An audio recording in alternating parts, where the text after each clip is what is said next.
শাশুড়ির কথায় নিজেকে শেষ করার সিদ্ধান্ত সারদার? সম্পূর্ণ জানতে হলে চ্যানেলটি সাবস্ক্রাইব করে ভিডিওতে লাইক দিয়ে দেখতে থাকুন। অন্নপূর্ণা লক্ষ্মীরা সিরিয়ালের নতুন আগামী পর্বে আমরা দেখতে পাই অন্নপূর্ণা সাথীকে বলে, বাসন্তীর বর যে মহিলার থেকে টাকা ধার নিয়েছিল তার নাম কি রে? সাথী বলে, মহাজন দুর্গাবতী।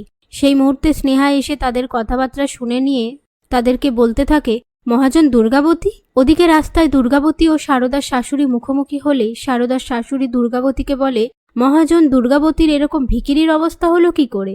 একথা শুনে দুর্গাবতী বলে, মুখ সামলে কথা বলবে। সারদার শাশুড়ি বলে, আমার ছেলের আমি আবার বিয়ে দেব। অন্যদিকে সারদার তার স্বামীকে ফোন করে বলে, তুমি কেন করলে আমার সাথে এটা? পাশ থেকে স্নেহা বলে, কি হয়েছে দাদা? বৌদি ঠিক আছে তো?